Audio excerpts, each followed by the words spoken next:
his despondent younger siblings, not the Reverend, who'd sought in vain to assure him that Joseph Scott would receive his forgiveness and comfort in heaven.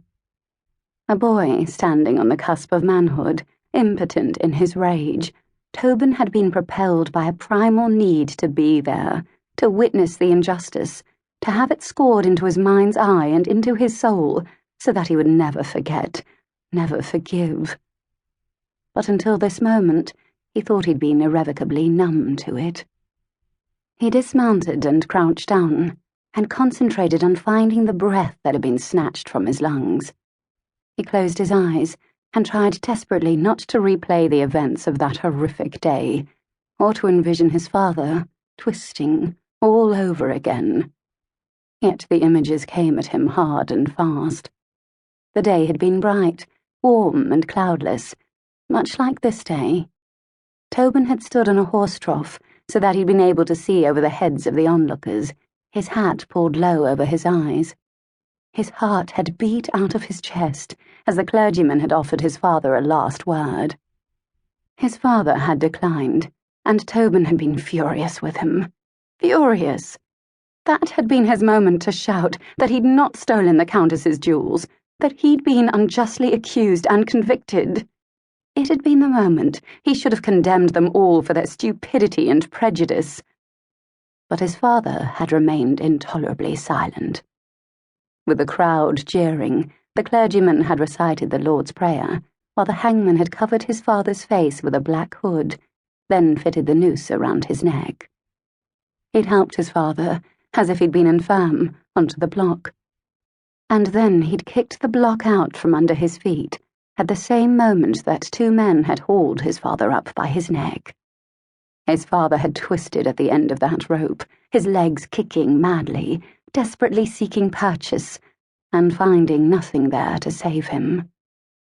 Thankfully, Tobin had been spared the actual end of his father, because he'd fainted, and when he'd come to, the crowds had dispersed, and his father had been cut down. Tobin had found himself lying on the walk, his nose bloodied from his fall, collapsed under the weight of horrific grief. The unconscionable crime that had been committed against his family had indelibly marked his soul. He'd lost all his innocence and hopefulness. He'd been made completely immovable, blind to common emotion, incapable of sentimental feelings. If someone were to open him up, they'd see nothing but black rot oozing inside of him like mud. The only emotion Tobin felt anymore was revenge. And it was the reason why he'd finally returned to Hadley Green. Tobin mounted his horse and turned onto an old, rutted road that, if memory served, skirted the village and avoided the green.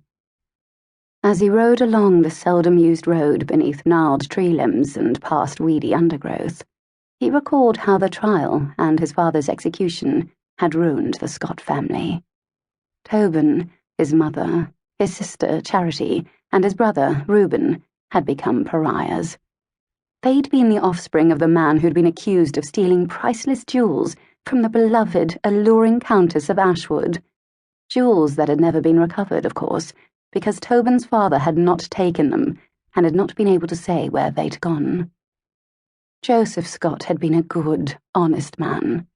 He'd been a master woodcarver, and with his death, his family had been left with no income.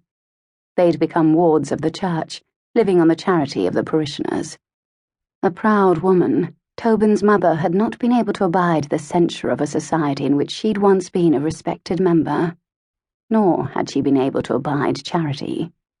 So she'd decided to move her family to London a few weeks after her husband's death. On the day they'd carried their bags to the centre of town and awaited the London coach, the Ashwood coach, with its red plumes and gold scrolls, had rolled down High Street and come to a stop outside a cluster of shops. As the Scotts had watched, a liveried coachman had opened the door, and out had hopped Miss Lily Boudine in a pale blue frock. Her black shoes had been polished to a sheen, and her hair had been held up with the sort of velvet ribbons that Charity had coveted through the window of Mrs. Langley's dress shop.